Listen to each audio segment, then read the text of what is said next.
Lord visited Sarah as he had said, and the Lord did for Sarah as he had spoken.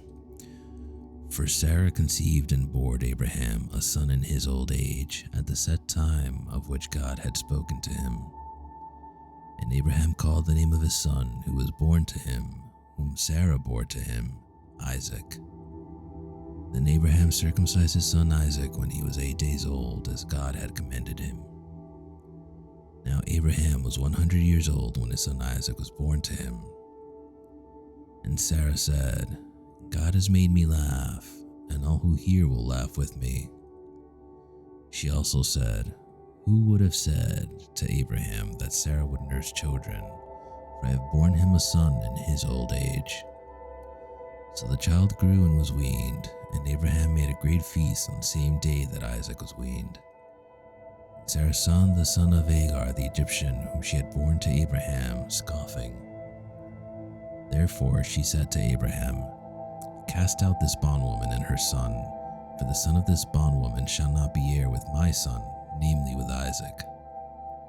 And the matter was very displeasing in Abraham's sight because of his son. But God said to Abraham, Do not let it be displeasing in your sight because of the lad or because of your bondwoman. Whatever Sarah has said to you, listen to her voice, for in Isaac your seed shall be called.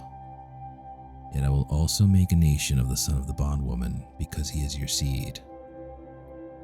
So Abraham rose early in the morning and took a bread and a skin of water, and putting it on her shoulder, he gave it and the boy to Hagar and sent her away. Then she departed and wandered in the wilderness of Beersheba. And the water in the skin was used up, and she placed the boy under one of the shrubs.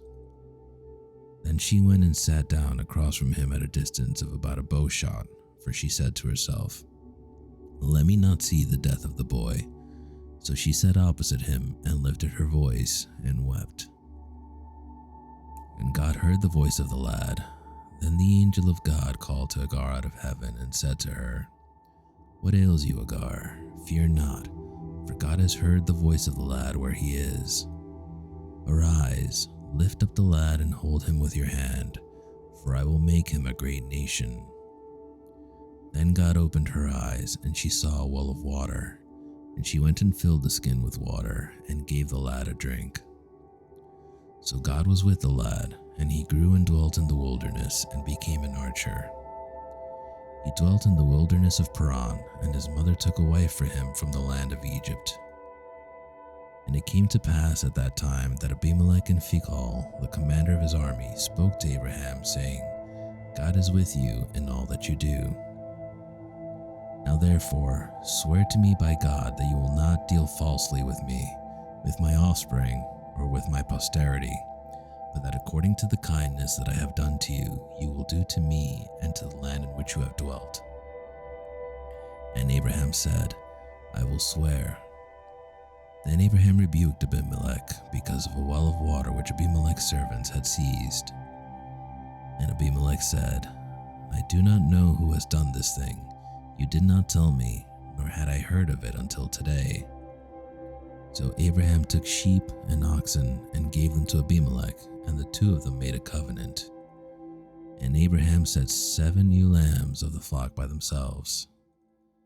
Then Abimelech asked Abraham, What is the meaning of these 7 ewe lambs which you have set by themselves? And he said, You will take these 7 ewe lambs from my hand, that they may be my witness that I have dug this well. Therefore he called that place Beersheba, because the two of them swore an oath there. Thus they made a covenant at Beersheba. So Abimelech rose with Phicol, the commander of his army, and they returned to the land of the Philistines.